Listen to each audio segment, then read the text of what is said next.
Greetings and welcome to Old Drunken Discography, where old friends and fans come together, BS, argue, occasionally agree, and discuss a musical artist.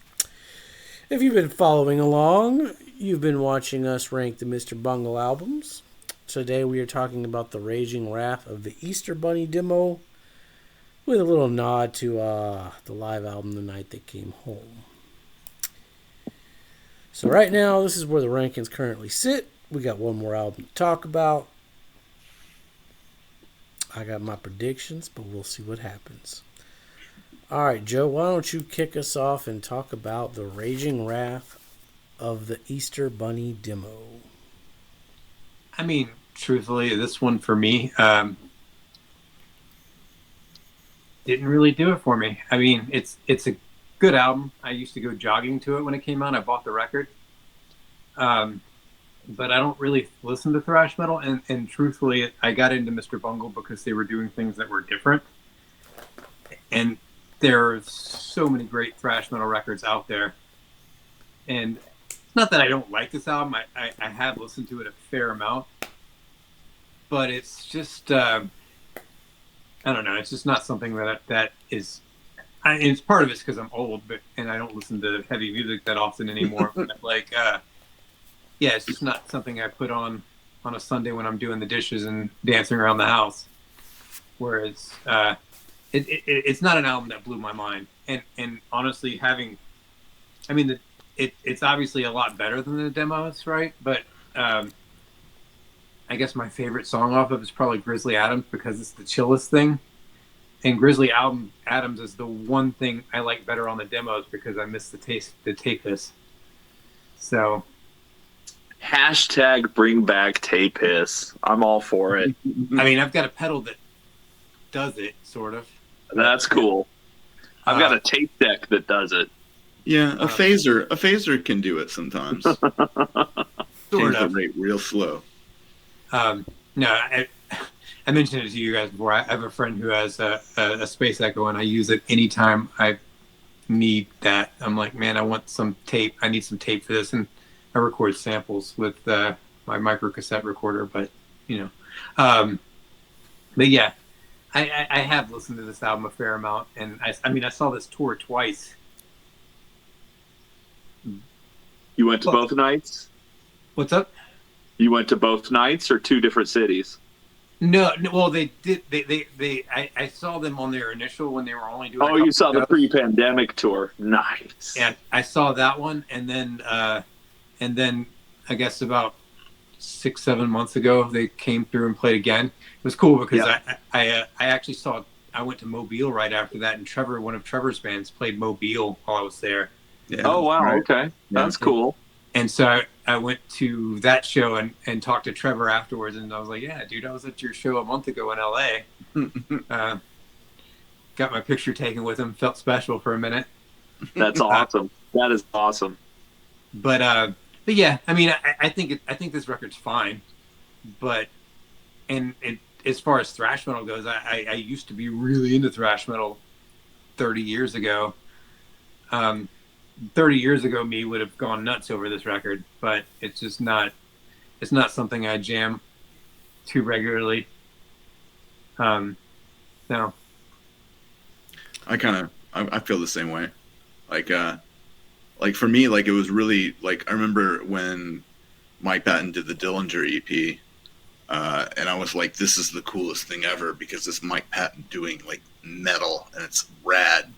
And then I heard this and I was like, I think I'd rather just listen to Cave In Until Your Heart Stops instead of this. Or there's a ton of other really great thrash and metal records that I enjoy a lot, and they've got personality. And like, dude, the first time you hear it's Dave Lombardo immediately, and even Mike sounds a little Tom Araya at points on the record too. Like, you can tell that they did this out of the spirit of just having a good fucking time and having a good time making music again, and that's beautiful. But it's just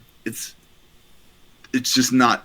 It's for them to go into make a metal record is a perfectly logical and rational Mr. Bungle swerve, and I get it, and that's awesome, and it's kind of cool. This is like their original stuff when they were really young, before self-titled even came out, which is pretty cool for a lot of this stuff. I think, I don't know all of it, right? Not all of it. Is all of this like old some stuff? of it, some of it's new. There are 3 brand new songs that were written back then but never recorded, even though clearly one of them is very modern. Yeah. I definitely think like it's pretty mind-blowing that Grizzly Adams was written by a 15-year-old to me, because it's such a really guitar piece. It's really good guitar work. It's pretty glorious, yeah. But yeah, like I don't know. It's a lot of fun. Everybody that I have a lot of friends that like jump down my throat for saying I'm not in love with this album, and they're like, it's such a Bungle thing to do. Yeah, sure. It's a Bungle thing to do. Like every album that they've released, it kind of pissed off a lot of fans. But for this one, it like every other album before this, I feel like was a completely reinvention, new thing. It was something that had never been done before. Whereas this one, it was, you know, them doing literally a remake. Were in 1985. Yeah. I like Hypocrites because I love the idea of, you know, learn Spanish or die. Basically, that's what the lyric is. Like, that's hilarious, and I love that. Like, they have fun. It's a fun record. Oasis is fun. I think Spreading the Thighs of Death is one of the class A, like, song titles of all time. Like, that's hilarious, and I love it.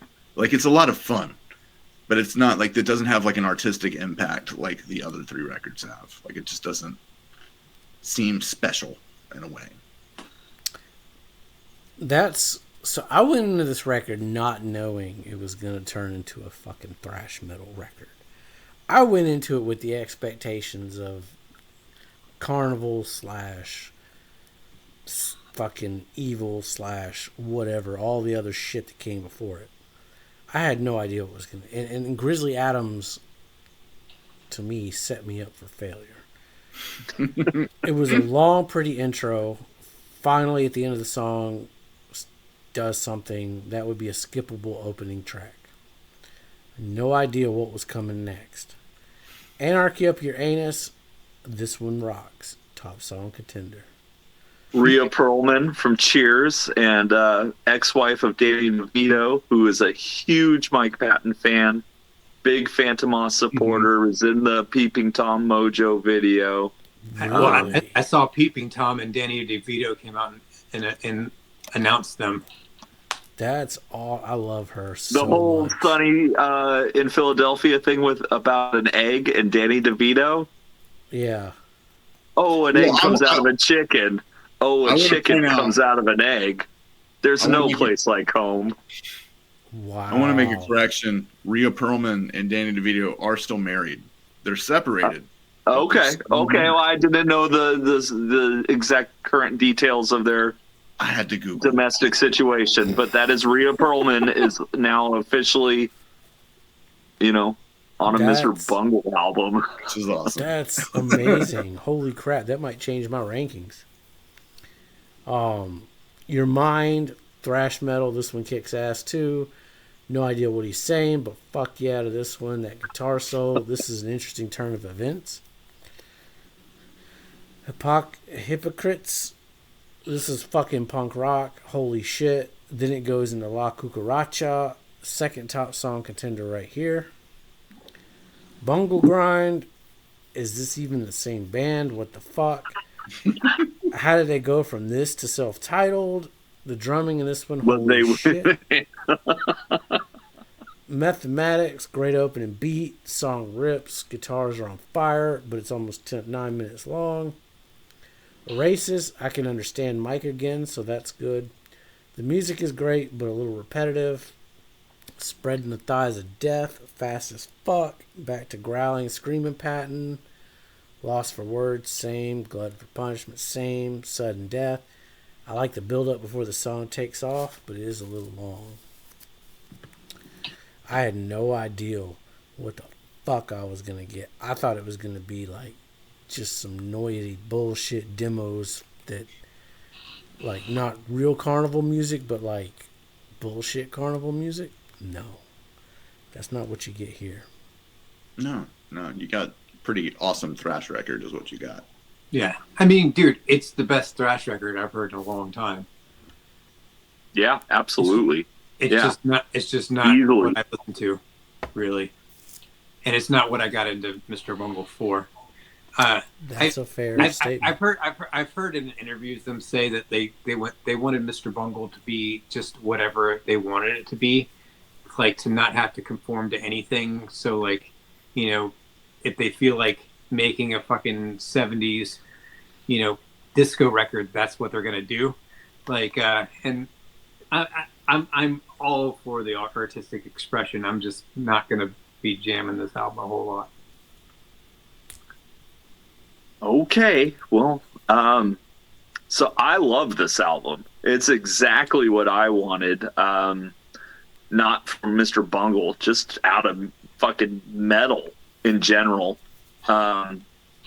It screams 1985, but with a modern production, which hashtag Heavy Metal Tim is all about 1985. And yeah, man, this is such a good album. This is Mr. Okay, so I'm just going to start at the top. The magic that is Dave Lombardo and Scott Ian playing together, two original OG members of the Big Four of thrash, arguably the best feet, arguably the best right hand. Putting those two together is an absolute joy for me to listen to each and every time. Mr. Bungle is back. We are over an hour of a pure assault on your ears. Yeah, that's true too. You know, which the first two albums also fit that category.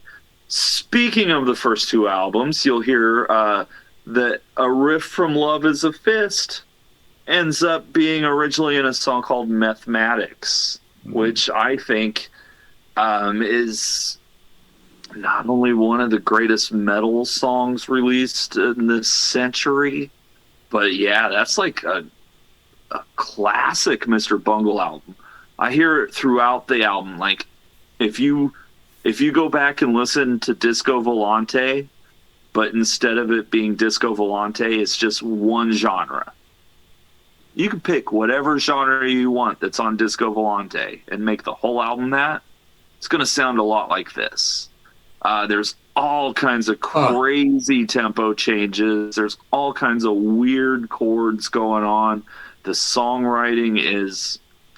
for teenagers who wrote this in 1985...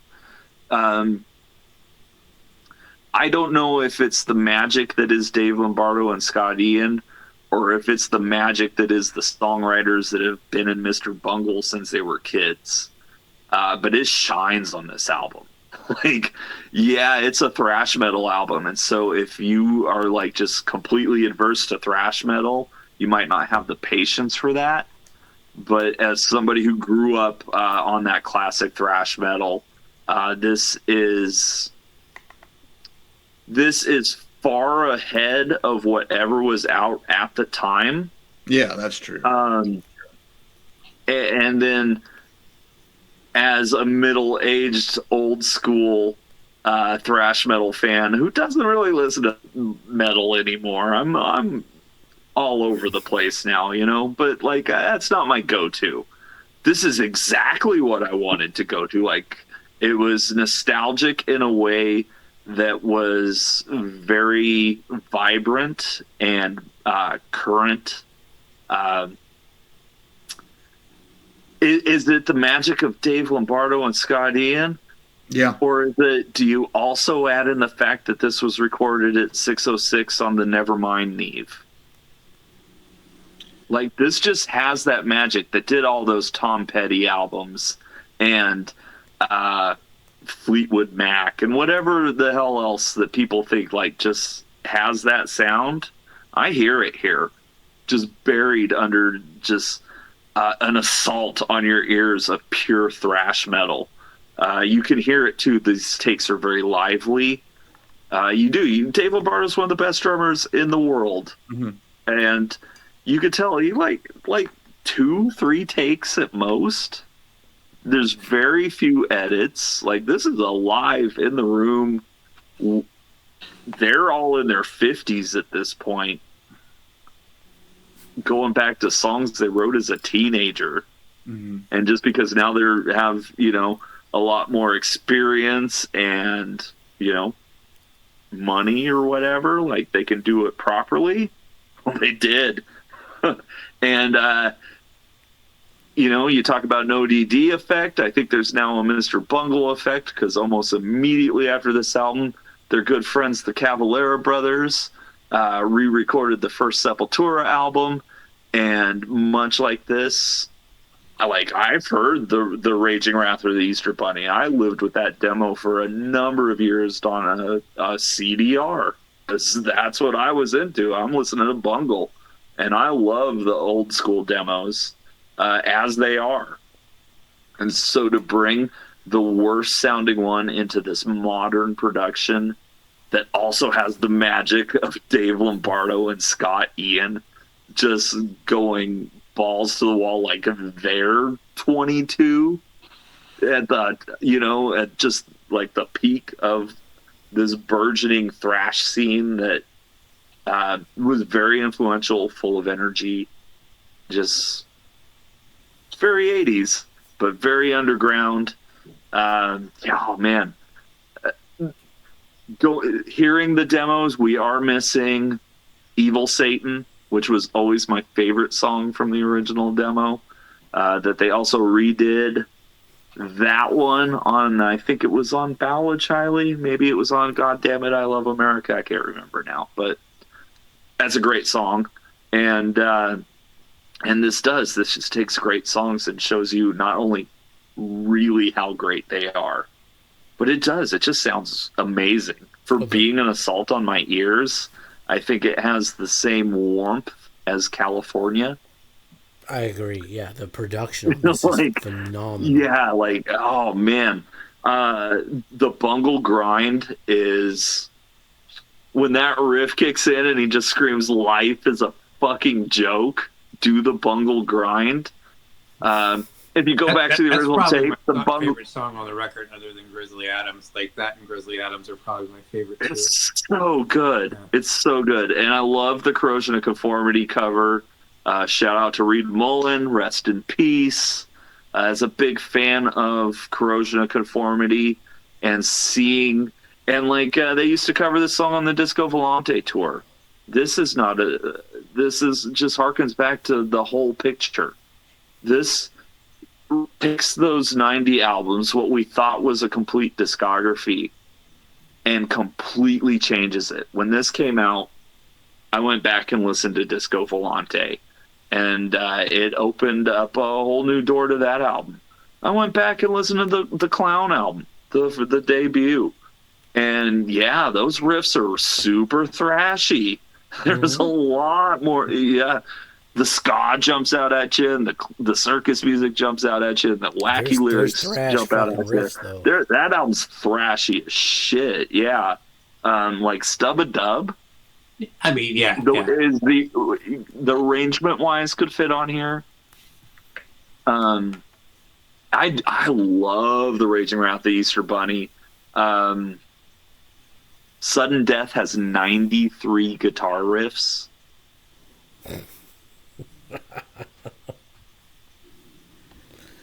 I mean, I don't hate it. It's just a little bit tiring. Like it's a lot. It's an assault on your ears, but much like Disco Volante is, and I can handle that. Yeah. So I can handle this, And I don't agree that it's like that great of a thrash record. Like, it's good, but it's not like, as far as the quality of sound, like, yeah, it's well produced, but like there have been so many other thrash records that have come out in the time since this was originally written, I guess, it just doesn't really I mean, If that's what I want to listen to, I'm not going to listen to Mr. Bungle. When I want to listen to Mr. Bungle, I want to have a different experience. So that's the only reason why. I I agree. mean, that's what I'm saying too. It's like I think it's a good record. It's just Well, the other three Mr. Bungle albums, you can say there's nothing ever been like made that were like these. And this album very easily would fit into like dozens of tours every year. no, you're not wrong. But I'm gonna look past that because this album was written by 16-year-olds Yeah. in 1985. No, I know. And I agree. Um, If I heard it in 1985, I think I would have a different opinion of it too. If I heard it in 1985, I'd probably shit my pants. But that's For sure. I No was question. 5. and so I'm just here sitting on a 40-year-old poo, and it feels really good to let it out. I love it. Oh, that was good. Oh, man. Okay. Oh my god. No, I do. Yeah, like if we were doing the color system, I would probably give all of these a yellow, objectively. A yellow. Well, we're gonna get to the colors. I think Okay. 3 of them are Well, must. I'm jumping the gun. Yeah, I'm giving them all a yellow. You should proceed with caution. Well, we ain't You ranked. should we also hear them all. They're green. What's yellow and green make? Sprite? I don't know what color that is, but I think it makes yellow green. Well, we got to Yeah. rank it first. okay. Well, then I'm gonna give them green. Yeah, man. All right, who wants to rank it first? You guys go ahead. I think me and Joe would probably agree. I think Yeah. it's my number 4. Yeah, for sure. For sure. I'd even give it a yellow because it's a metal record. You can hear metal records, but I think the other 3 are so unique. They should be greens. See, I was fucked up. I was split between 2 and 1 and 3 and 4 because I do really like this Easter Bunny demo. I mean, I got 2 top songs right off the bat. Like, this album is really fucking good. But I see you guys' point about if you're going to listen to Mr. Bungle, you would want to hear something along these 3 lines. Well, and I'm going to throw something out as a lifelong Mr. Bungle fan. I think that the moment you go into Mr. Bungle saying, "Yeah, but this is what I want," then you're already missing the point. It's not about what you want. It's about what they give you. That's fair. I mean, dude, I consider myself a pretty hardcore Mr. Bungle fan too, but like I have all of my favorite bands. I have albums that I listen to and albums I don't. Okay. Yeah, as we all do. Sure. Yeah. And I mean, and dude, I bought the record. I have the fucking T-shirt, the Halloween themed T-shirt. I've got like Yeah. I've seen them on this tour twice. And, I only saw it once, but it was fantastic. I mean, my girlfriend, I took her to see Mr. Bungle on her second or third date. So like, I'm into it. It's just if I'm going to go listen to like thrash metal, it's probably going to be Slayer. Okay. Probably. Well, if I'm going to listen to Slayer, I'm going to listen to Slayer with Dave Lombardo. Yeah. One thing I also really appreciate about this, so one of the ways I really like to consume music, especially on an artist I like Mr. Bungle, for example, is I'll just listen to the discography on a shuffle. Mm-hmm. And with Mr. Bungle, that included like the old school demos and stuff back in the days where these songs were mixed in, right?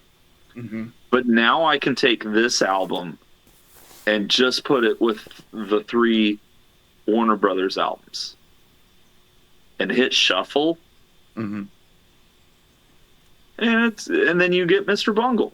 Yeah. I can see it working on a shuffle for sure. Yeah, because Yeah, because you get like, you'll hear one wild song, then you'll hear like a thrash song, and then you'll go back to a wild song, and then you'll have thrash, and it's perfect. And this is pretty wild thrash. Like Yeah. this is, I mean, I don't want to say especially for 1985 because here was a bunch of dudes in their 50s, early 60s in 2020 showing metal kids how to do it today. Metal hasn't been this good in a long time. It hasn't sounded this fresh and vital in a long time. Now, I could name a couple bands, a couple albums here and there, obviously.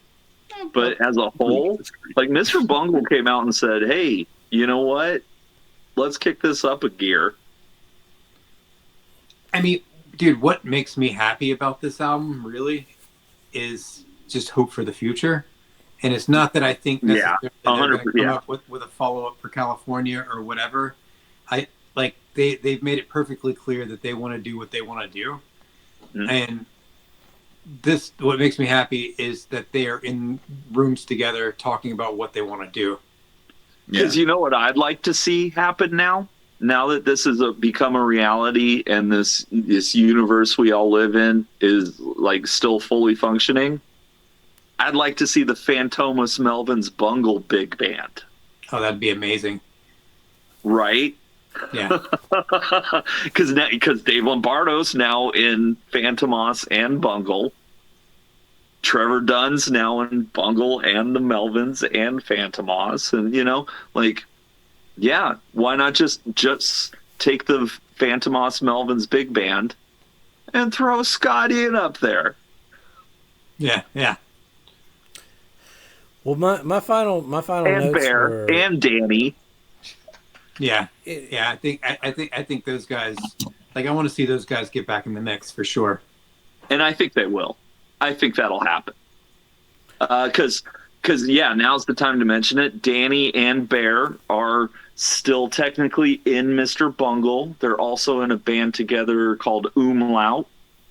After Bungle did break up, they both ended up moving to Australia. So it made sense for them to sit this out because, I was listening to an interview with Danny, and he's like, I can't do what Dave Lombardo does. If this is what they want to do, he's the guy they got to get to do it. Well, Bear was just recently in that band with the guy from Stratosphere. I can't think of what they're called right now, but they just put out a record last year that was pretty great. Okay. The only thing I've heard is the one Umlaut single, the Bright Sunny Day or whatever it's called. I can't even remember now. It's a great song. Yeah. All right, so for my rankings, a few pros, album rips, 2 top song contenders, but the cons, it's very samey for Bungle.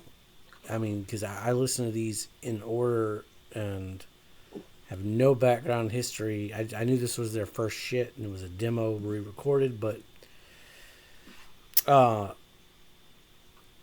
everything is not a lot of variety. Everything comes at you at 1,000 miles per hour. Patton's voice doesn't get to shine really much on this record, I don't think, compared to the previous. I think he does some really almost awesome disagree metal with stuff. that. Yeah, he does some crazy shit on here.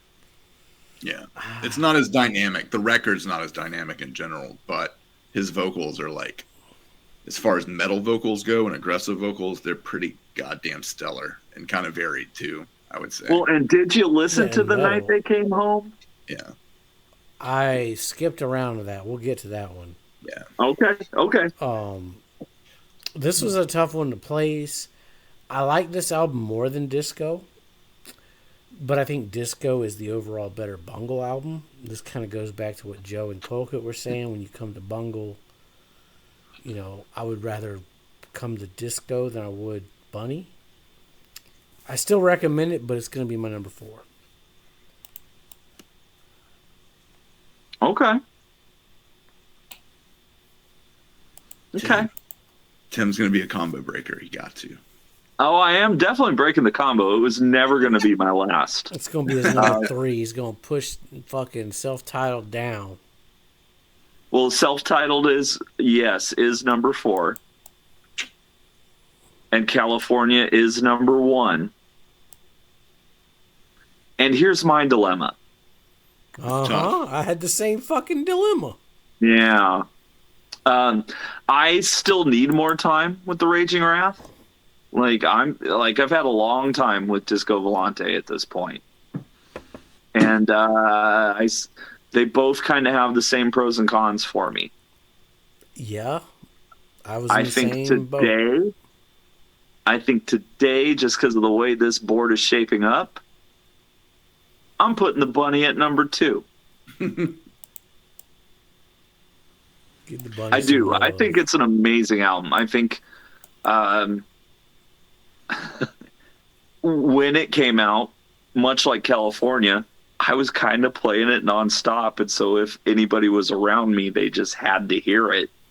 Yeah. And I introduced it to a bunch of Tool and Slipknot fans. And I kind of watched all of their heads explode. Yeah. Somehow still got first album bias. In a way. Oh, you want my note? Yeah, because of Jason. You want my note? I'll give you my note. No. I just thought it's funny because it's their latest release, but it's technically their first work. I just think that's funny. Oh shit, you're right. First album bias. And I love that the official release officially has the word demo in it, but the demo officially doesn't have the word demo in it, making that the real album. Yeah, that's bonkers. But that's the tape that's like 5th generation YouTube now at this point. Yeah. I forgot about Bunny, but my note said, whenever you started talking about the first album, I said, of course, we will be opposite by the end, because I knew you was going to not like the Carnival album. Yeah, no, yeah. You guys were the opposite. Yeah. But he put Bunny. We matched on Bunny, but other than that, we're complete opposite. Yeah. And again, this might be my bias as an old school metal fan. I might like it more than people should. Oh, heavy metal Tim showing his colors. I mean, dude, I was an old school metal fan too, though. That was like my shit for a huge part of my youth. But metal for me, I never really cared for metal. I grew up with my best friend Michael in elementary. He was a metalhead, and I knew metalheads, and the most metal I liked was like fucking White Zombie and Metallica and Megadeth. Like, I don't care for that shit. But since we've been doing this show, and Tim has been like, listen to this, I had a new appreciation for Metallica. I had a new appreciation. I'm listening to Raging Wrath of the Easter Bunny demo, and I'm like, man, this thrash metal's got something going on here. What the fuck? Man. It's got that punk rock. This album has a strong crossover feel to it, too, of that late 80s merging of, Suicidal, SOD, COC, Cro-Mags, Circle Jerks. Fucking punk rock almost. No, it's metal and hardcore synergy. Yeah. Well, there was that brief period where they were both coming from that same pure place of. See, I was never pure aggression, but I was very much into metal. Like my first time hearing Typo Negative Bloody Kisses, I hated it because it wasn't metal enough. Yeah. And then I saw them opening up for Pantera, and they were like way heavier when I saw them live, and that's when I got into them.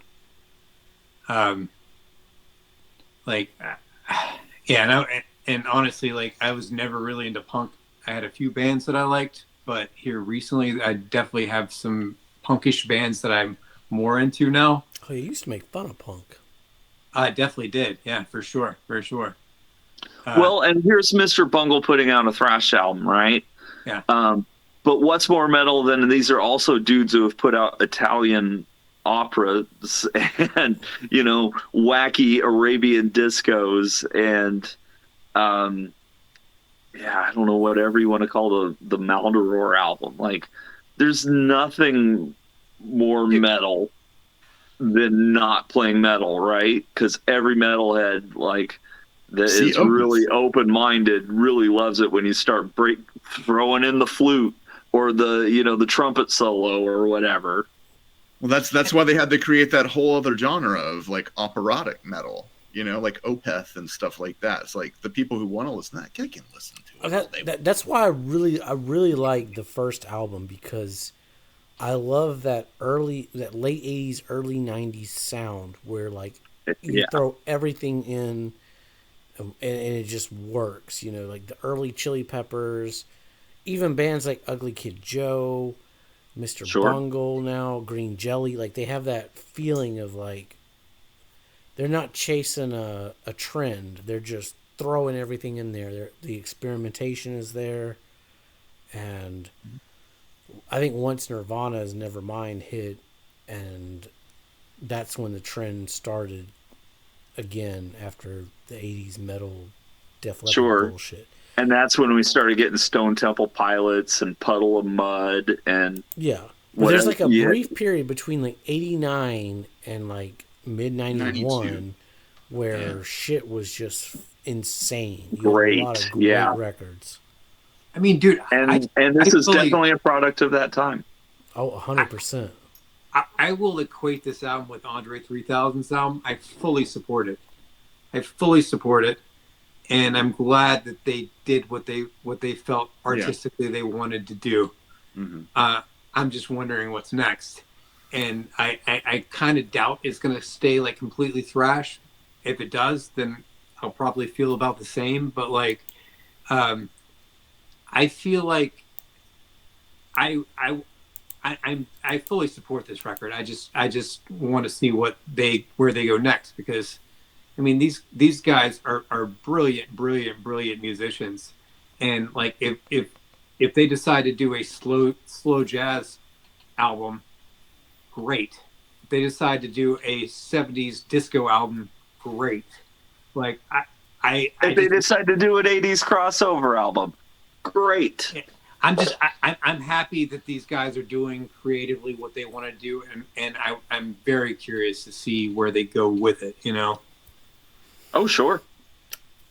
So let's briefly talk about the night they came home, because I forgot all about it. So yeah, this was a during the pandemic pay-per-view online event that was Halloween themed. I think it was the Halloween one. I didn't watch the pay-per-view. I did buy the DVD, which has Neil Hamburger telling knock jokes to an empty room. Gold. Is absolute gold. Yeah, so it's basically like the live show where they're basically playing the album, but throwing in covers. Yeah, I bought the pay-per-view and I loved it. Like, especially their Van Halen cover was which is maybe the highlight of the album. I've got another contender. Hell Awaits Summer Breeze. Oh yeah, that's pretty great too. Yeah. That's great. They did Summer Breeze like the last time I saw them too. Like, and it was pretty great. When I saw them, they did Summer Breeze, and then that morphed into Spandau Ballet's True. Nice. And then it morphed into, and then they did I think it was a 7-second song. Now, I will say the last time I saw them, they did, instead of opening with "Won't You Be My Neighbor," they opened with the "Welcome Back, Kotter" theme, which is like nice. Dude,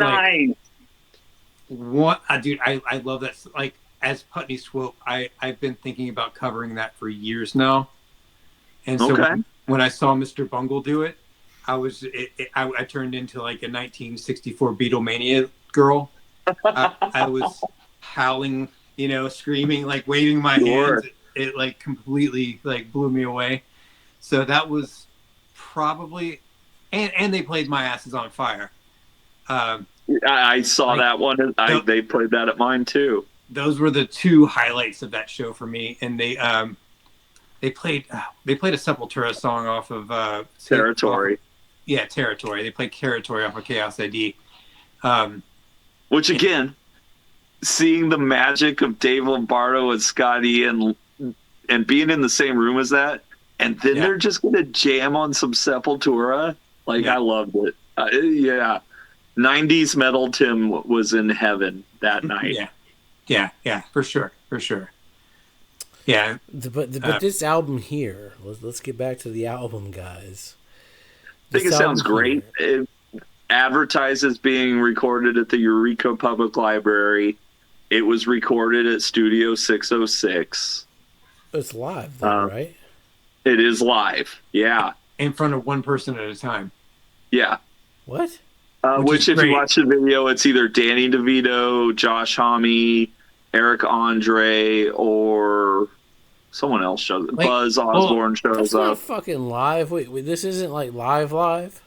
It's during the pandemic where they had... It's live in studio during the pandemic for a pay-per-view. Like, Dave Lombardo's wearing a mask the whole time, and it's like one person that they're playing in front of. But they treat it like a live show. Like at the end of the show, like Dave Lombardo throws out a drumstick, and you hear it like hitting the ground. Yeah, you hear it clang. I heard Neil Hamburger telling knock-knock jokes to an empty room. Who's there? Okay, that's fucked up. To be honest, though, it's not much different than hearing Neil Hamburger tell jokes to an audience because nobody's laughing. I don't know. I've got a couple of the vinyls, and I laugh every time. Have you seen his commentary for the Director's Cut Live New Year's Eve DVD? No. So Phantom Os put out they did the Director's Cut Live with Dale Crover on drums because Lombardo couldn't make it. And Neil Hamburger does the DVD commentary live from his hotel room where he's just like giving away raffle tickets. But you're not going to win it because you're not going to see this unless you buy the DVD. It's so bad. It's great. I appreciate Neil Hamburger, but like, yeah, every time I've seen him, he's just pretty much. I have a friend out here that is obsessed with him. Is always quoting Neil Hamburger to me, and it's like, I get it. I get the gag. Right. Yeah. But it's just not laugh out loud funny to me. But it gets there. It gets there for me. So and once I get there, then I find it all like just hysterical. But getting back to the thing, basically you get the Raging Wrath of the Easter Bunny live in studio, plus some fun covers. So when I'm in the mood for this era, Mr. Bungle, I usually just reach for this. Because the album was basically tracked live. So just a live version in the same studio sounds just as good. I even think like this version of Sudden Death might even have a little more energy. Yeah, because I work with headphones on, so a couple times it's on YouTube. I've watched it on YouTube while I was working, and it's nice listening to music and just like looking over, and you can see the show happening. It's fun, But all right, so recommendations. I'm gonna say they're all green because they're all so fucking different. Actually, that's not gonna work because my sheet's all fucked up. But anybody got anything different? Tim, you were talking about yellows. No, they're all green. Yeah, like I can see, I would put the advisory sticker out there that don't go in there expecting something. Yeah. And come out expecting to go, what the hell did I just listen to? Like there should be some caution, but you should definitely hear it. It looks like California ranked the highest. Next would be Disco, then Self-Titled, then Rage of Bunny. Y'all wrong. Y'all need to go back and listen to that 1991 Funk, that Carnival. Yeah, it's a great album. It banger after banger. It's a great album. Yeah. Stick around. We're going to give our top 5 songs.